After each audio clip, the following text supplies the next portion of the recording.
Coincidences, they seem to happen all the time. Whether we notice them or not is another story. I find that they could be big, they could be small. When they're small, they're easy to miss. When they're big, we may chalk it up to 12,000 other different reasons. Here's the thing, I don't actually believe in coincidences. Instead, I like the term Godwinks. There's a series of books of the same title, or of that title. And it's about this idea that there's no such thing as coincidences. Instead, there are just moments in time when God is sending us a wink, a message. It's not exactly a big shift or a big change. It's not exactly the answers that we're looking for. It's just a nudge to keep going, a nudge to go in the right direction. And I like that version because it takes away that pressure for everything to be the right answer, everything to be the thing. It lets life have its big and small moments. It lets life have the people that come in and, they could be there for a season or a reason or for the rest of our lives. I like that way of thinking because it lets life just be. And today I've had a moment to remember all the Godwinks, all the coincidences, if you want to call it that I have experienced leading up to this point in time. In order to get to where I am right now, so many crazy turns had to have happened. So many decisions I had to make in order to be here.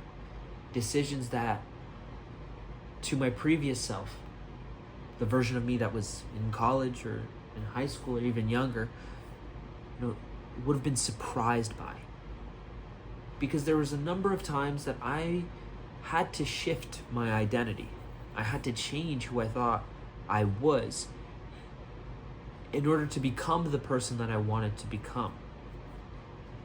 Each stage, each chapter needed a different version of myself, and so I had to change, and when I changed, I made new decisions, and when I made new decisions, new Godwinks would appear. Each of those would tell me I'm going in the right direction. Because the truth is, whether it's right or wrong doesn't matter because I can't go back and change anything. The only thing I can do is decide what my past means to me, what those memories, what those moments mean to me, what is their impact. Today I got to share this prayer I made for myself to someone, and I didn't even think I was going to be doing something like this. And the backstory being, I was talking to a new friend, and they were telling me how they were afraid of missing out. They were afraid of missing out on content and on wisdom, and they were afraid to leave to take care of themselves because they didn't want to miss it. And so I shared with them my prayer. I call it my surrendering prayer. And it goes, I'll hear what I'm meant to hear. I'll see what I'm meant to see. I'll meet who I'm meant to meet. And I'll experience what I'm meant to experience. Everything happens for a reason. I'm meant to be here. I'm where I'm supposed to be. I'm when I'm supposed to be. Everything is as it should be. I made that prayer over 2 years ago. And in different stages, different phases, I've come back to that prayer. I've revisited it so that it could remind me to appreciate where I'm at. There's a number of times I want to be in a different room or talking to a different person because I think it's going to feel a certain way or mean a certain thing. But every single time I'm wishing for my life to be something else, I'm not appreciating my life for the way it is now. So when I say that prayer, it reminds me to just be present, to be where I'm at, to see what's going on and to know that it's for a reason. If you are so afraid of missing out on something else, you are blocking God's ability, the universe's ability to send you a sign of what's next, what direction to go in. God will send us our next sign, but not 2 or 3 signs after that. If we're thinking steps ahead, anything more than the next step is coming from fear. We're trying to project, but ultimately we don't know what's next. We don't know what surprises await us. We don't know what Godwinks will be introduced into our lives. So I have to let go and just take my next step.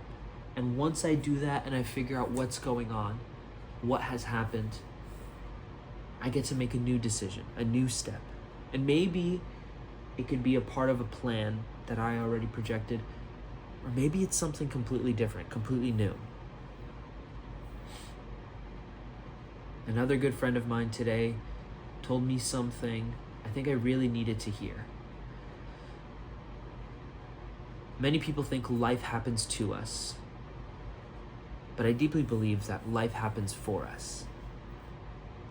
And today he said, life doesn't just happen for us, it happens from us. In the same way that people enter into our lives and surprise us and give us a message or an experience that we are meant to see and hear and love and appreciate, we do the same for other people.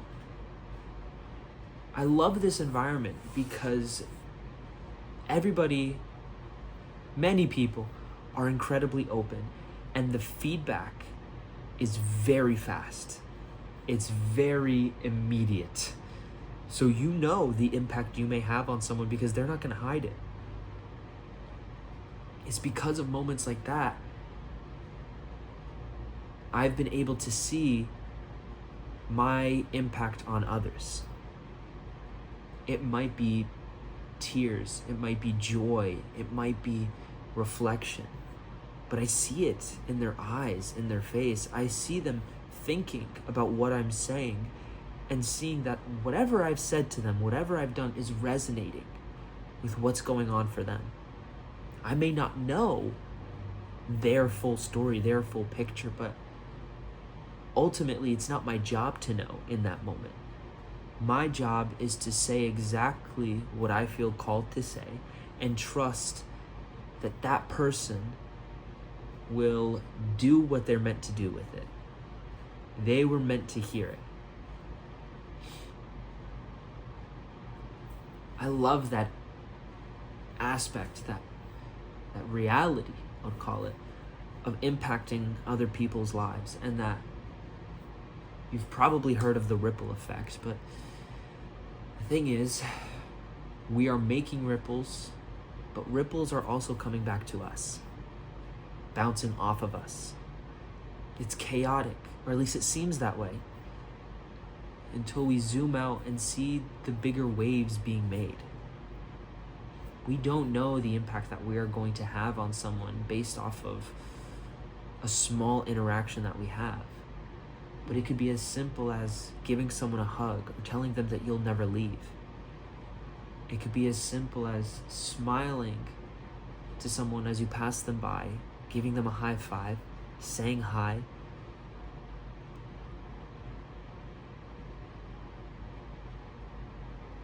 It's very easy to be in our own worlds, to be in the past or the future, upset by how things aren't the same or they're not going in the direction that we want it to.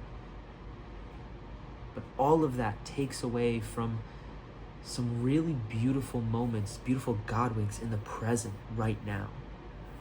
The fact that I am in Florida right now, over 3 years into my personal development journey, or I guess over 2 years? I don't even know anymore. I should call it 3. Over 3 years into my personal development journey, a college dropout, and I've never felt more like myself. I've never felt happier. I've never felt more love than I do right now. That's special to me. That's special to me because it's something that doesn't get taught in schools. It doesn't get talked about in most circles. You have to go out into the world searching for these answers, asking these questions. If you don't, you're just a part of the rat race.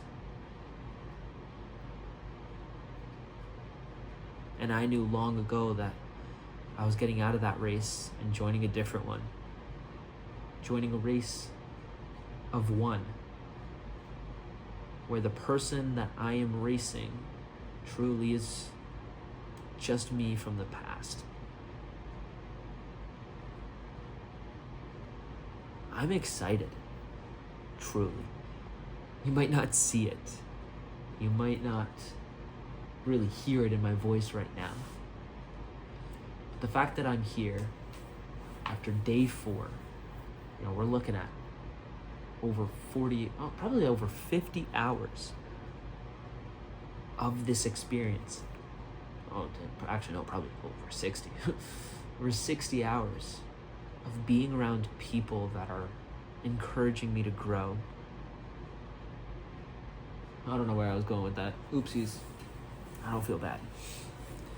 Whatever. We're here. We made it. It's the end of the night. I'm gonna go. Gonna go to bed. I still got another day or 2 left of this. And I'm already planning trips for the future. And God, am I so glad I'm here.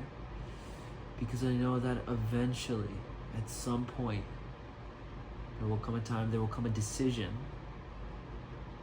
that will truly change everything again. Everything has already changed so much, but it will change again. And the life that I know now will be no more. But that's not a sad thing. Because I know it's going to be even better than the life I have now. I have to be open to saying goodbye to what I have now, to say hello to something crazier, happier, more loving later.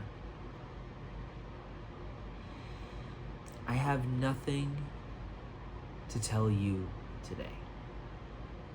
Nothing to call you out on. Nothing to have you do. But I know that something that I've said in this video was a God wink to you. It resonated. It meant something. And because of that, you know what you have to do. I'll say no more, except I'll wish you love. Until we meet again, just remember to always fill up with the love. And I look forward to seeing you in the next one. I love you.